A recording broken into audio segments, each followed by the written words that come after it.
인간은 우리가 이제 육체라고 하죠. 우리 육체가 있어요. 이렇게 육체는 살아있는 사람은 때리면 아프고 아프면 또 우리 집 병에 걸리면 또 아프고 막 이러잖아요. 이 육체가 있어요. 근데 사람은 살아있는 사람은요, 사람이라고 하는 정의를 내릴 때 두 가지가 있는데 육체와 영혼으로 결합되어 있는 것이 사람이에요. 육체와 영혼이 있어요. 그러니까 우리가 사람이 세상을 떠나는 날까지 육체와 영혼이 항상 연합되어 있다고 보시면 돼요. 그런데 언제 이 육체와 영혼이 분리되냐면 사람이 죽을 때 분리돼요. 죽을 때. 그러니까 죽으면 육체는 그냥 있는데 아무리 흔들어도 사람이 눈을 못 떠. 그 왜 그러냐? 영혼이 떠났기 때문에 죽은 거거든요. 그러니까 사람은 육체도 있지만 영혼도 있어요. 그러니까 살아있을 때는 육체와 영혼이 함께 연합되어 있기 때문에 굉장히 중요한 역할들을 서로 감당해요.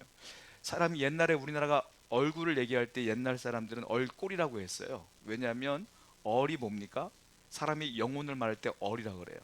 근데 얼굴이 얼꼴, 얼의 모양이다 이런 말이에요. 그러니까 사람의 얼굴을 볼 때 그 안에 있는 영혼이 보인다는 뜻으로 얼꼴, 얼굴 이렇게 말하는 거거든요.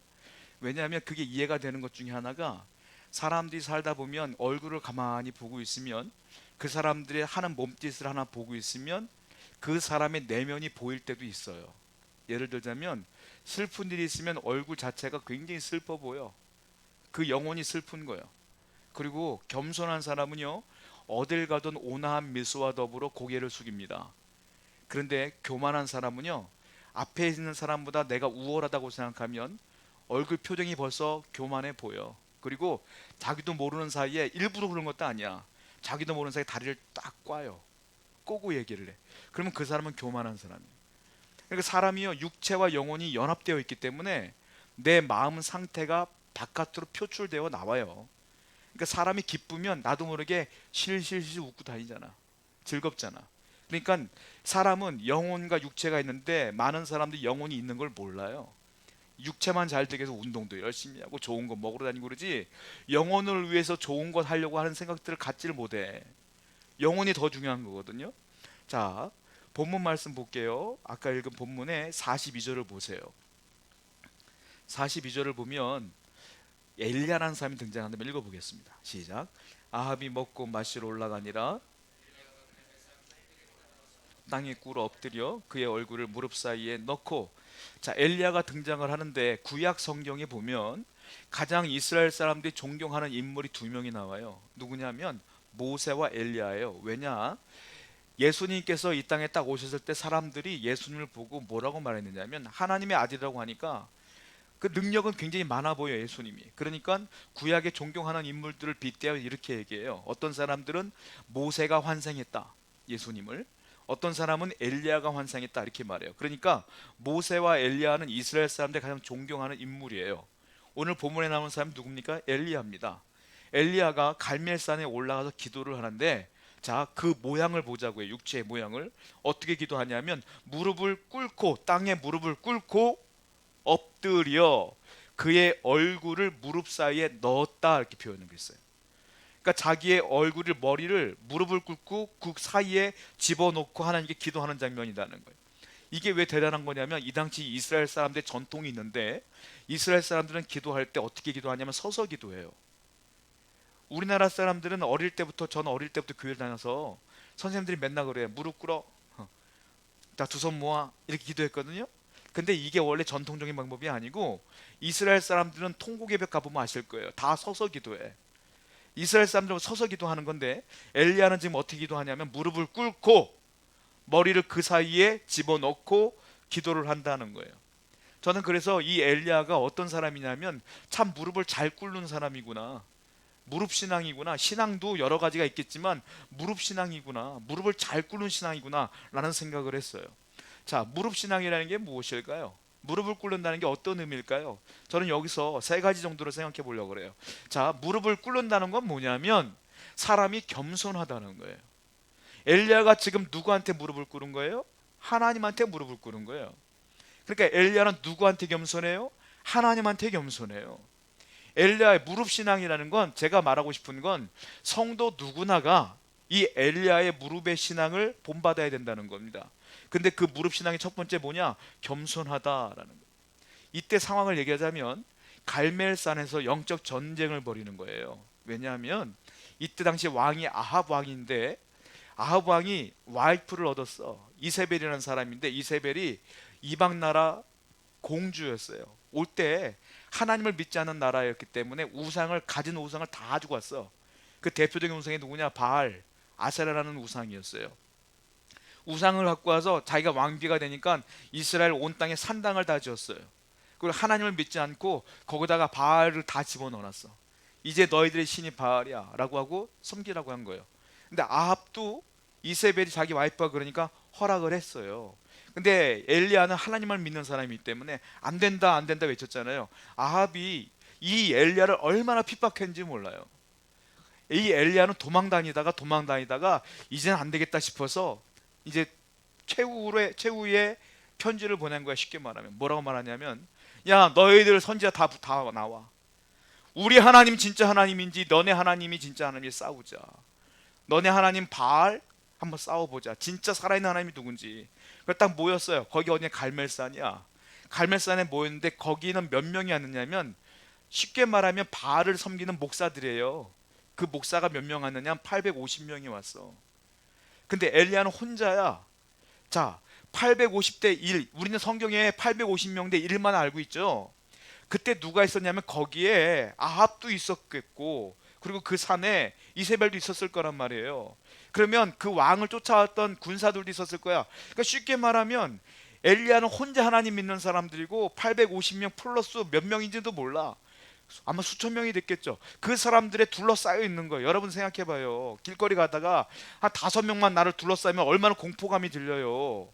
근데 이 850명이라는 사람이 둘러싸서 니네 하나님이 진짜냐 내가 하나님이 진짜 싸우자는 거예요. 그런데 엘리야는 꿈쩍도 안 해요. 얼마나 담대한지 몰라요. 먼저 이 850명 기도합니다. 자기네 신 바알에게 기도를 하기 시작해요. 기도를 해서 어떻게 하냐면 제단을 놓고 제물을 놓고 기도를 하는데, 불이 떨어져서 이 제물을 살아야 돼. 근데 불이 떨어지질 않으니까 어떻게 하냐? 옷을 찢어요, 이 사람들이. 그리고 850명이 함께 기도한다고 생각해봐요. 이 공간에 850명이 모여있다고 생각해보세요. 그 사람들 함께 기도한다고 생각해보세요. 천둥 번개 치는 것처럼 쩌렁쩌렁 울릴 거 아닙니까? 그렇게 기도를 하기 시작하는 거예요. 근데 꿈쩍도 안 해. 거기다가 옷 뜯지도 안 돼. 그러니까 어떻게 하냐면 칼로다가 자기들의 살을 막 찢어요. 그리고 피를 막 뿌리는 거야. 근데도 불이 떨어지지 않아. 왜? 바알과 아세라는 살아있는 신이 아니거든요. 그리고 그들이 기진맥진하여 포기했을 때 엘리야가 어떻게 합니까? 내가 기도하겠소 하고 기도하는 장면이 뭡니까? 무릎을 꿇고, 그리고 그 사이에 머리를 집어넣고 하나님께 기도한 거예요. 그때 하나님의 그 기도를 듣자마자 하늘에 불이 떨어지는데요, 재물이 확 타버리고요, 그 옆에 도랑을 파놓고 물을 담아놨거든요. 물까지 싹 증발돼 버린 거야. 얼마나 강력한 불이 떨어졌는가. 그리고 엘리야가 봐라 우리 하나님이 살아있다 하고 850명을 다 죽였어요. 그 자리에서 우상을 섬겼던 그 제사장들을 다 죽여버렸어. 여기서요, 엘리야가 겸손해 보입니까? 아니요, 저는 용맹해 보여요. 아주 담대해 보여. 그러니까 적들에 대해서는 굉장히 담대한 사람이 엘리야야. 그런데 엘리야가 누구한테 겸손하냐? 하나님께 겸손해. 하나님께. 여러분들이 세상 사람들에게 열등감을 가지고 그 사람들에게 고개를 숙일 필요가 없어요. 하나님께 겸손한 게 우리가 진짜 신앙인 거예요. 자, 볼까요? 성경을 열왕기상 18장 36절 본문을 보시면 그 18장 36절을 보세요. 한번 읽어볼게요. 시작. 저녁 소재 들을 때에 이르러 선지자 엘리야가 나아가서 말하되, 아브라함과 이삭과 이스라엘의 하나님 여호와여, 주께서 이스라엘 중에서 하나님이신 것과 내가 주의 종인 것과 내가 주의 말씀대로 이 모든 일을 행한 오늘 알게. 자, 뭐라고 말합니까? 하반절에 보면은 이렇게 썼어요. 엘리야가 하나님께 주여 이스라엘 중에서 하나님이신 것과 내가 주의 종인 것과 내가 주의 종인 것을 알게 하소서, 이 말이에요. 그러니까 여러분 생각해 보세요. 850명과의 전쟁 중에 내가 이겼어. 그러면 어깨에 힘이 들어갈 만해요. 이거 영웅담할 만해, 사람들 돌아다니면서. 그런데 엘리야는 뭐라고 말하냐면, 아닙니다 하나님, 이건 하나님이 하셨어요. 나는 하나님의 종입니다, 이렇게 표현하고 있는 거예요. 그러니까 이 무릎신앙이라는 게 뭐냐면, 이 신앙이라는 게 뭐냐면 하나님한테는 철저하게 낮아지는 거예요. 겸손한 거야. 나를 종이라고 칭하는 거예요. 이것이 기본적인 자세였고, 이것이 엘리야의 신앙이었다는 거예요.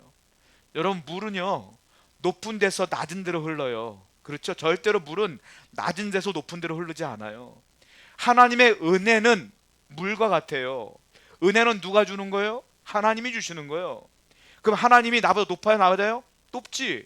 그러면 은혜는 높은 데서 낮은 데로 흘러. 근데 내가 겸손하지 않고 교만하면 나도 높아. 은혜가 흘러요? 안 흘러. 내가 낮아져야 그 하나님의 은혜가 이렇게 흘러 내려오는 거예요. 그러니까 신앙은 뭐냐? 나를 겸손케 만드는 게 신앙이에요. 하나님 앞에서는 주여 내가 종입니다, 하나님이 아니면 안 됩니다, 이 고백을 하는 게 우리의 신앙의 믿음이라는 거예요. 성경을 볼게요. 시편 기자도 이렇게 노래합니다. 자, 제가 읽어드릴 테니까 한번 들어보세요. 시편 95편 6절이에요.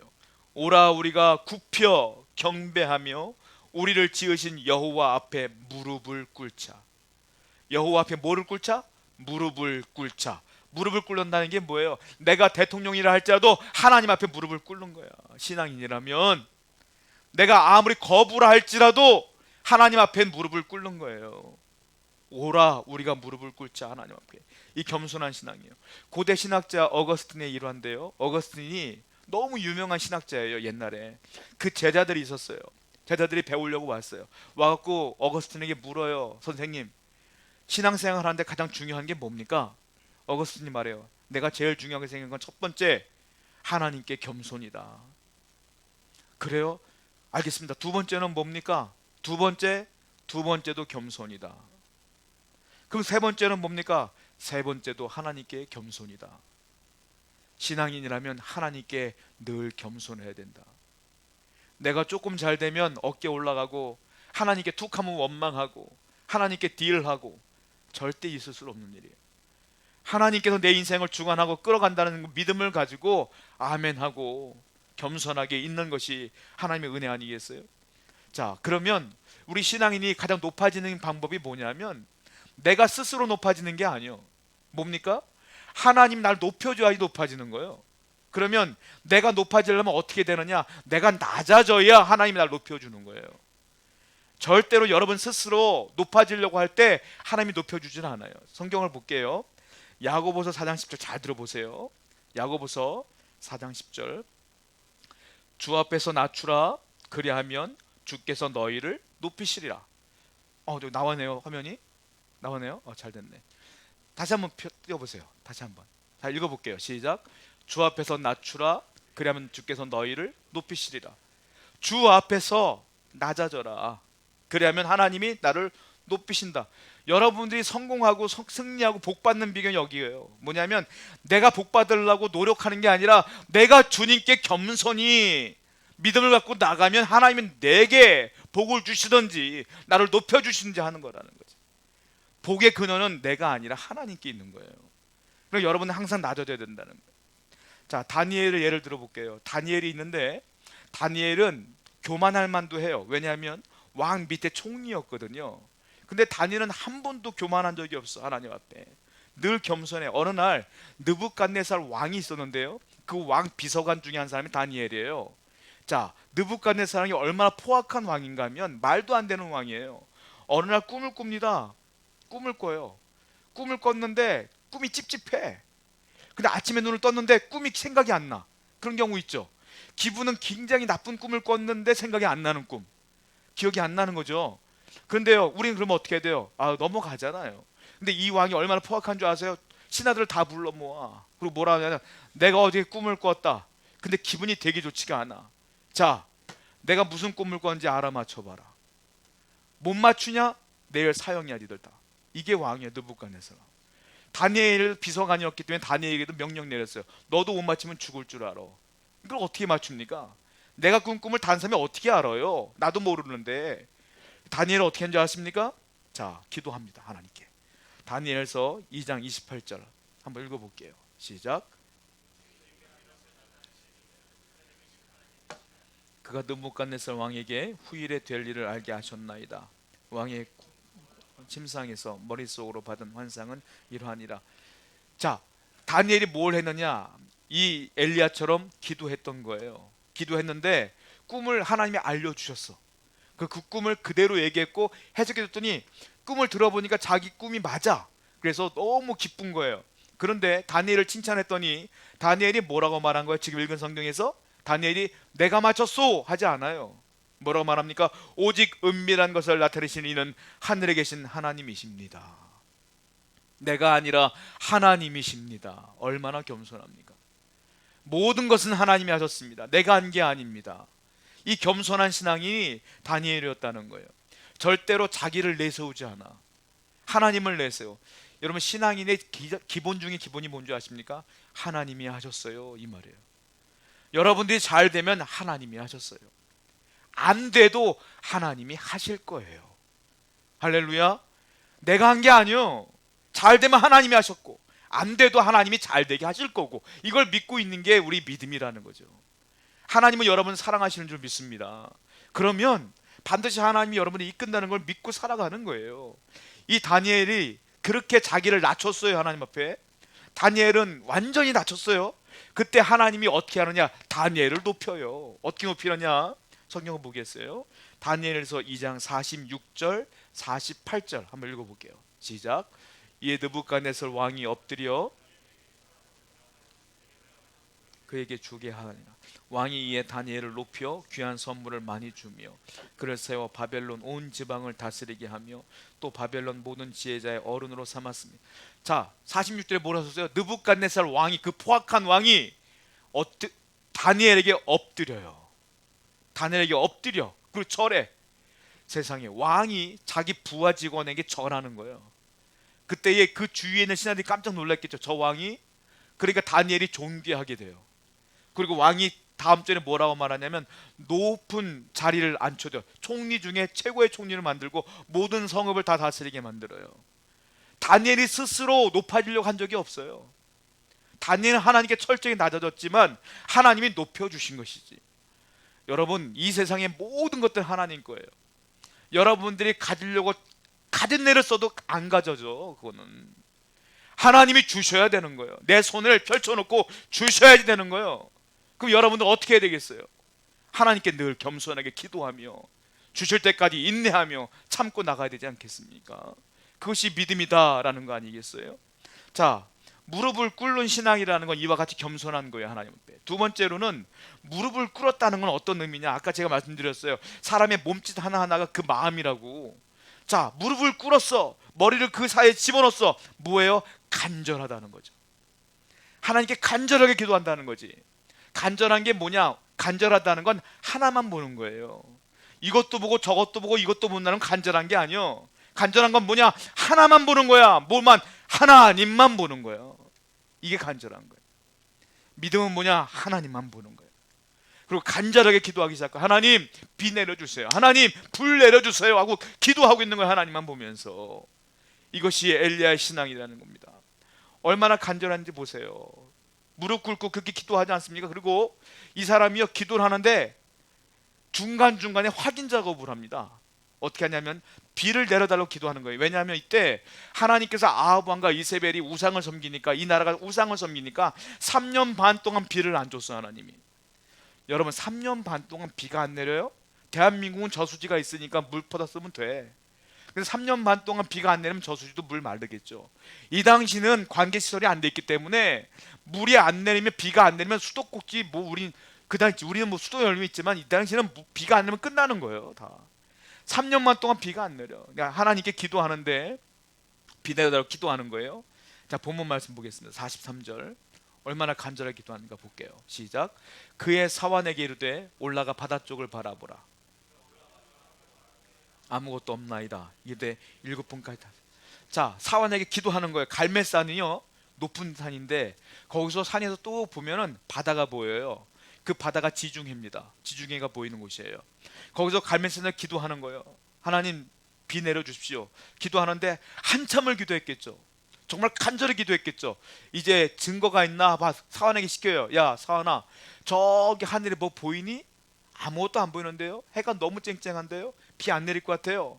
그때 뭐라고 말합니까? 43절에 야 계속 가. 몇 번까지? 7번까지 다시 가라. 7번까지 다시 가란 말은 무슨 말이냐면, 야 하나님이 분명히 비 주실 거야. 내가 간절히 기도할 거야. 내 마음이 얼마나 간절한데 계속 가봐, 계속 가봐. 주실 거야, 주실 거야. 그러는 거예요 지금. 여러분, 기도하다가 말다가가 아니라 엘리야는 될 때까지 기도하는 거예요. 이게 간절한 거지. 내가 한 1년 기도했다고 안 된다고 해서 포기하는 게 간절한 거예요? 간절한 건 될 때까지요. 될 때까지. 간절한 건 하나님의 응답 주실 때까지. 그 10년이 되든 20년이 되든 계속 기도하는 거예요. 계속 7번까지 된다는 거는요, 이거는 될 때까지란 뜻이에요. 숫자 딱 7번만 하고 끝내 이런 게 아니라 될 때까지 하는 거예요. 엘리야는 될 때까지 계속 사원을 벌입니다. 자긴 기도하고 가봐. 없어요. 그래 다시 기도하고 다시 가봐. 구름 없어요. 그래 다시 기도하고 또 가봐. 계속 그러는 거예요. 이 엘리야는 믿음이 있으니까 계속 확인하는 거예요. 간절은 이거예요. 될 때까지. 자, 45절 말씀 한번 읽어볼게요. 본문 45절 시작. 조금 후에 구름과 바람이 일어나서 하늘이 캄캄해지며 큰 비가 내는. 조금 후에 구름과 바람이 일어납니다. 그리고 비가 내리는데 3년 반 만에 비가 내리는 거예요. 누구 때문에? 엘리야의 간절한 기도 때문에. 여러분, 3년 반 동안 비가 안 내려도요 간절히 기도하면 하나님 응답해 주시는 거예요. 여러분들의 인생 가운데 아무리 일이 안 풀려도 여러분들이 엘리야처럼 간절히 기도한다면 반드시 응답되어질 줄로 믿습니다. 반드시 역사하신다는. 문제는 뭐냐? 하나님께 있지 않아. 누구한테 있어? 내게 있는 거예요. 왜? 내가 기도하다가 못 믿으니까, 포기해버리니까. 하나님의 뜻은 야 여기까지 와. 25km까지 와야 돼. 나는 24km까지 갔어. 더 이상 못 가겠어. 포기해버려. 그러니까 안 되는 거지. 하나님의 목적지가 있는데 그 목적지까지 못 가니까 문제예요. 여러분, 기도를 시작하시려면 될 때까지 하리라 각오하고 하세요. 중간에 포기하면 시간만 낭비하는 거예요. 무슨 기도가 하루아침 내가 하루 기도했으니까 바로 응답됩니까? 안 그래요. 세상 일도 내가 열심히 살아도 안 되는 게 태반이잖아요. 하나님께 나가는데, 간절히 기도하는데 내가 조금 기도하고 1년 기도하고 원망하고 포기하는 게 무슨 기도입니까? 될 때까지, 역사하실 때까지. 이것이 간절합니다. 자, 야고보서는 이런 과정을 이렇게 표현하고 있어요. 야고보서 5장 17절과 18절입니다. 읽어볼게요. 시작. 엘리야는 우리와 성정이 같은 사람이로되 6개월 동안 땅에 비가 오지 아니하고 다시 기도하니 하늘이 비를 주고 땅이 열매를 맺었느니라. 지금 그 얘기예요. 자, 엘리야는 중요한 단어가 있어요. 엘리야는 우리와 뭐가 같아요? 성정이 같은 사람이로다. 무슨 말이냐? 엘리야나 나나 우리나 똑같은 사람이다 이 말이에요. 엘리야가 능력이 축출하거나 무슨 초능력자거나 그렇지가 않고요. 엘리야나 우리나 똑같은 사람이에요. 근데 다른 게 있어. 뭐냐? 엘리야는 무릎 신앙이야. 하나님께 늘 겸손하고 기도를 시작하면 끝장을 보는 사람이야. 이게 다른 거지. 성정은 같아요. 우리랑. 저와 여러분들도요 엘리야처럼 이렇게 간절하게 기도해야 돼요. 야고보서는 야고보가 썼는데 예수님의 형제예요. 이 야고보의 별명이 있어요. 뭐냐? 별명이 낙타 무릎이야. 왜냐하면 야고보도 엘리야처럼 똑같이 기도하는 사람이었거든요. 얼마나 무릎을 꿇고 기도했는가 하면 무릎이요 낙타 무릎처럼 다 뭉개진 거예요. 그래서 별명이 낙타 무릎이야. 야고보가 이렇게까지 기도했어요. 야고보는. 그런데 놀라운 건 뭔지 아세요? 이렇게까지 기도했지만 응답이 안 온 것도 있을 거란 말이지. 그래도 포기하지 않고 기도했다는 거예요. 왜? 야고보나 엘리야나 중요한 건 뭐냐면 하나님이 하신다. 이게 믿음이야. 그러니까 주시는 것도 하나님이요 안 주시는 것도 응답이다. 이런 믿음을 사는 거 아니겠어요? 자, 사도행전 9장을 보면 베드로가 죽은 사람을 살려내요. 누굴 살리냐면 도르가를 살려내요. 도르가의 다른 이름은 다비다입니다. 자, 베드로도요 똑같이 기도해요. 한번 읽어볼게요. 시작. 베드로가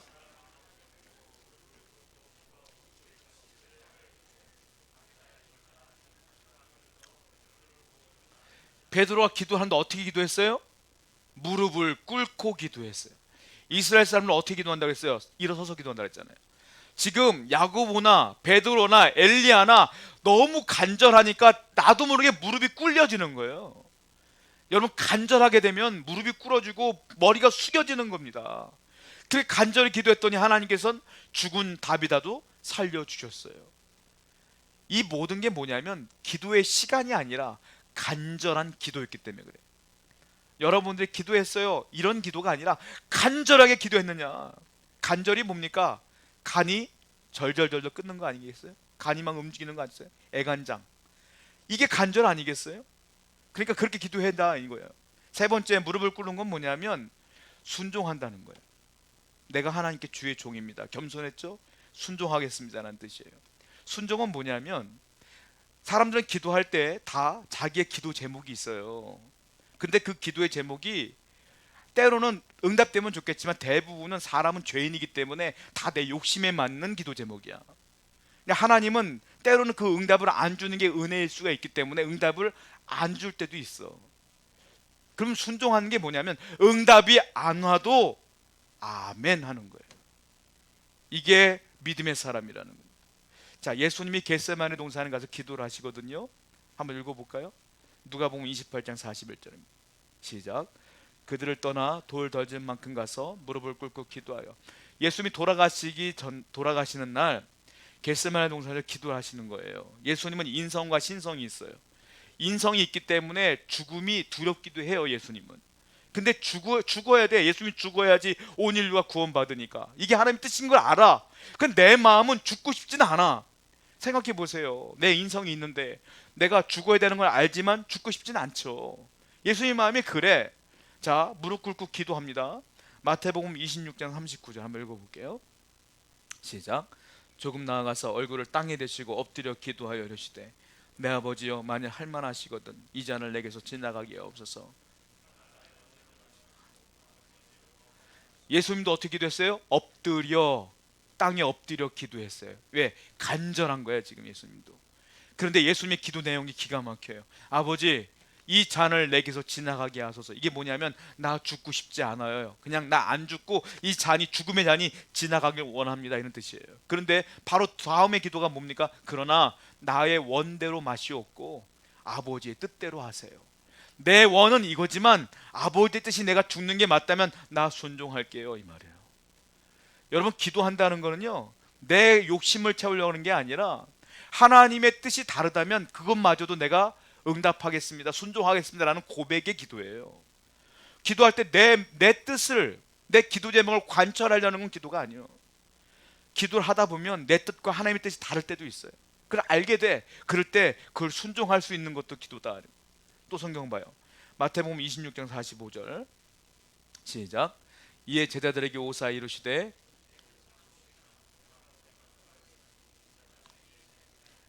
기도를 쭉 하다 보니까 하나님의 뜻은 아버지, 나가 죽고 싶지 않아. 그런데 하나님께서 응답을 안 하신 거야. 그러니까 이제 알았어요. 아, 하나님의 뜻은 내가 죽는 게 맞구나. 그리고 마음이 편안해지면서 제자들에게 말하는 거예요. 얘 자라. 이제 인자가 끌려갈 때가 됐다. 나는 각오가 되어 있다고 말씀하시는 거예요. 그리고 예수님이 십자가 돌아가셨어요. 여러분 생각해 보세요.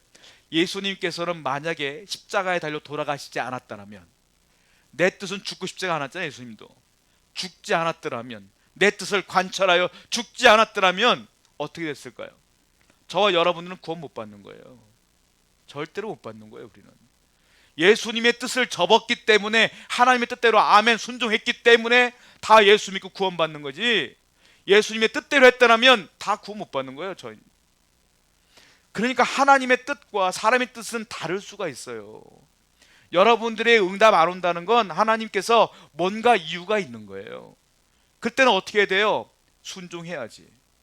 그게 믿음이에요. 순종해야죠. 아, 이게 내 뜻인가 보다, 하나님의 뜻이 아닌가 보다 생각해야죠. 또 성경 봐요. 사도행전 7장 60절입니다. 읽어볼게요. 시작. 무릎을 꿇고 크게 불러 이르되 주여, 이 죄인 그들에게 돌리지 마옵소서 하고 이 말을 하고 자니라. 스데반은 그 사도행전에 보면 초대교회 최초의 순교자입니다. 돌에 맞아 순교했어요. 자, 사람들이 돌을 던져 날 죽이려고 해. 죽고 싶은 사람이 누가 있겠어요? 근데 뭐라고 말합니까? 주여, 이 죄를 그들에게 돌리지 마시옵소서 하고 이 말을 하고 자니라, 죽었다는 소리예요. 순교해서 죽는 게 하나님의 뜻이구나 라고 생각하면 죽어야지 뭐. 이게 스데반의 믿음이요. 나는 살고 싶지만 죽는 게 하나님의 뜻이구나. 죽어야지. 하나님의 뜻이 무엇인지 우리 알지 못해요. 그러니까 기도하라는 거예요. 기도하다 보면 하나님이 뜻과 여러분의 뜻이 맞으면 응답이 올 겁니다. 분명해요. 저는 확신해요. 여러분의 뜻과 하나님의 뜻이 맞으면 응답이 와요. 그런데 여러분 뜻과 하나님의 뜻이 다르다면 하나님께서 응답 안 해주셔요. 그땐 내 뜻을 꺾고 겸손하게 순종해야 될 줄로 압니다. 우찌무라 간조라는 사람이 있어요. 일본이 나온 위대한 신학자예요. 우찌무라 간조는 성경 말씀대로만 산 사람이에요. 20분. 우찌무라 간조의 성경을 딱 보니까 일본은 천황이 있잖아요. 천황이 신이에요, 신. 그러니까 일본 사람은 천황을 신처럼 대접을 해. 숭배하고 경배합니다. 근데 우찌무라 간조는 성경을 보니까 신은 하나님뿐이 없거든. 그러니까 그 당시 어떻게 하냐면 천황 숭배를 거부합니다. 나는 천황을 숭배할 수 없어. 하나님만을 바라보겠어. 그 얼마나 가진 어려움을 당했겠습니까? 거기다가 일본이 전쟁을 펼치는데 천황의 명령이다. 전쟁을 펼쳐요. 근데 성경을 보니까 천황의 명령으로 사람을 죽여? 이게 이해가 안 되는 거야. 그러니까 나는 전쟁을 허락할 수 없어. 나는 반대하고 맨날 반대하니까 감옥에도 가두고 때리기도 하고 난리가 나는 거예요. 나중에 우찌무라 간조가 이제 돌아가실 때 유언을 남겨요. 후세들을 남겨놓고 마지막 유언을 남기는데 그 유언이 기가 막혀요. 뭐라고 말씀하시냐면 이렇게 말해요. 나는 하나님께 너무 많은 은혜를 받았다. 지금까지 너무 많은 은혜를 받았는데 가장 큰 은혜는 지금도 생각해보면 이것뿐이 없다. 그 은혜가 무엇이냐면 하나님은 내 기도에 응답하지 않는 게 너무 많았다. 나는 그게 은혜다. 왜냐하면 내가 얼마나 큰 죄인인데 내가 원하는 대로 다 응답해 주셨다면 나는 죄덩어리가 됐을 거야. 그런데 하나님께서 나를 사랑해 주셔서 그걸 다 응답해 주지 않았어. 나는 그 은혜를 경험하며 지금 은혜 가운데 저 천국으로 입성한다. 그러니까 너희들도 기도 응답이 없다고 낙심하지 마. 다 하나님께서 너희를 사랑하는 거야 하고 유언을 남겼다는 거 아니겠어요? 여러분, 이게 겸손이에요. 응답이 돼도 안 돼도 하나님 뜻입니다 라는 것. 그런데 중요한 건 우리가 할 수 있는 게 뭐예요? 기도뿐이 없어요. 오늘 말씀처럼 엘리야처럼 여러분의 안에 있는 그 소원이 있다면 하나님께 간절히 기도하시기 바랍니다. 뜻이 맞으면 응답 주실 것이고 안 되면 깨닫게 해주실 줄로 믿습니다. 오늘 밤 그래서 최선을 다해 주님께 나가는 여러분 되기를 축원드립니다. 우리 찬양하며 주님께 나가겠습니다.